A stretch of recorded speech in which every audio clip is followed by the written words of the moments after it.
Pernah perhatiin nggak? Kok kayaknya setiap jam 10 pagi waktu Amerika, ada aja yang sengaja ngeguyur harga Bitcoin.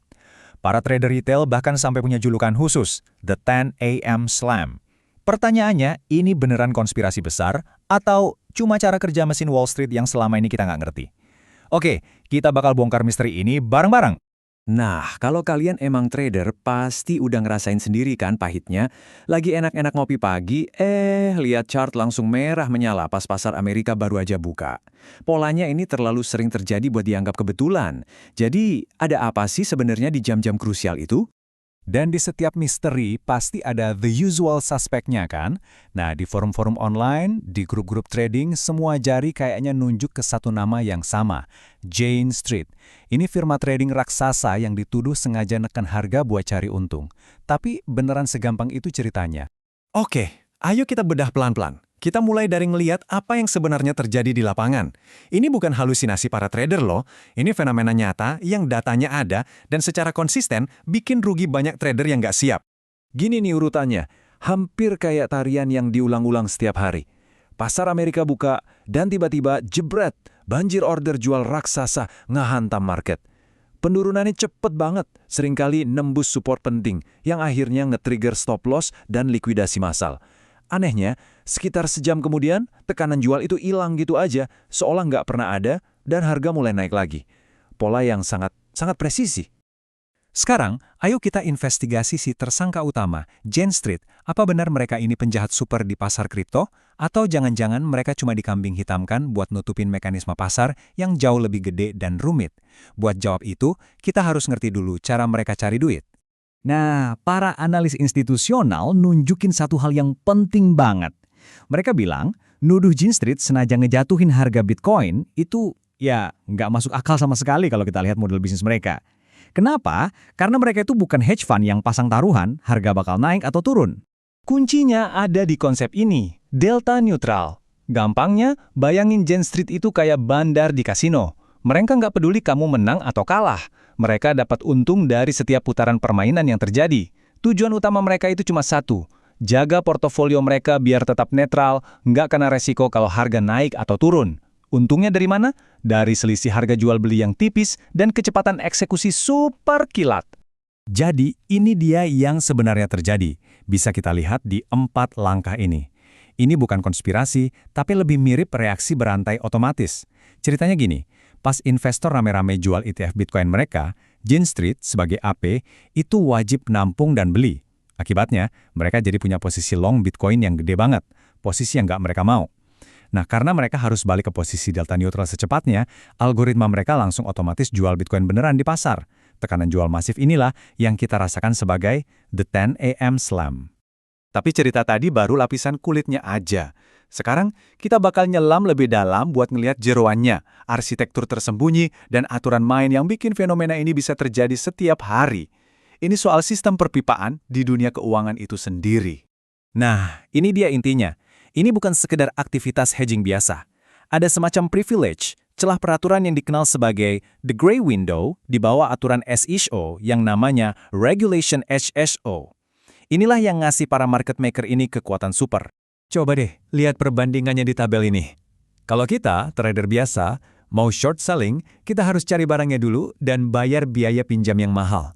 Tapi AP kayak Jane Street, mereka bebas. Mereka bisa menciptakan saham ETF dari udara tipis, tanpa perlu minjam, tanpa biaya, dan waktunya fleksibel. Ini juga ngejelasin kenapa pas ada aliran dana masuk gede ke ETF, harga Bitcoin nggak langsung terbang. Karena AP bisa nahan dampaknya dulu di pasar derivatif. Faktor kedua, ini yang seru, kemacetan institusional. Bayangin gini, ada puluhan manajer investasi gede mau jual Bitcoin jutaan dolar. Mereka semua pakai algoritma canggih namanya VWAP yang tugasnya ngejual pas pasar lagi rame-ramenya biar harga nggak anjlok.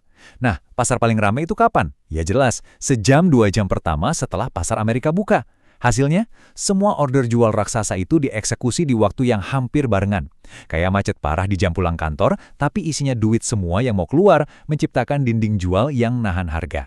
Dan seolah itu belum cukup, ada lagi faktor penguat dari pasar derivatif. Di kondisi pasar tertentu yang teknisnya disebut short gamma, para market maker opsi juga dipaksa ikut ngejual Bitcoin pas harga mulai turun. Ini ibaratnya kayak nyiram bensin ke api yang udah nyala. Penurunan kecil jadi makin dalam. Oke, sekarang kita pindah dari Wall Street ke pasar kripto itu sendiri. Tekanan jual tadi itu cuma pemantiknya aja. Ledakan besarnya terjadi karena satu kata sakti, leverage. Ayo kita lihat gimana penurunan sepele 2% bisa jadi pemicu kehancuran pasar berantai.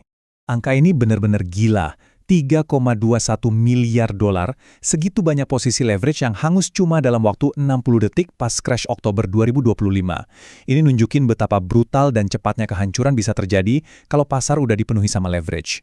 Ini studi kasus nyata gimana kaskade likuidasi itu bekerja. Awalnya cuma dari pemicu kecil, terus likuiditas pasar mulai kering, dan akhirnya batas leverage para trader ditembus. Yang terjadi selanjutnya adalah efek domino yang rusak banget, di mana likuidasi memicu lebih banyak likuidasi sampai akhirnya miliaran dolar modal hilang dari pasar dalam hitungan jam aja.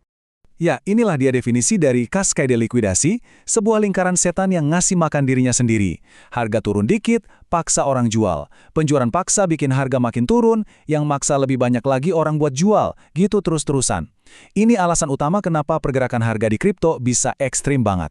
Terus siapa aja sih yang nyediain bensin buat kebakaran ini? Pertama, jelas, leverage retail yang gila-gilaan, kadang sampai 100x. Kedua, ada pemain baru namanya DAT-Cost. Ini perusahaan-perusahaan publik yang borong Bitcoin pakai utang. Pas harga turun, mereka dipaksa jual Bitcoin-nya buat bayar utang, nambahin tekanan jual di saat yang paling nggak tepat. Oke, kita udah bedah masalahnya dari akar-akarnya. Kita udah tahu cara mesinnya bekerja. Sekarang, bagian terpenting, gimana caranya kita bisa ngubah ancaman ini jadi peluang? Ini bukan lagi soal ngelawan, tapi soal beradaptasi sama aturan main yang baru. Quote ini nusuk banget sih.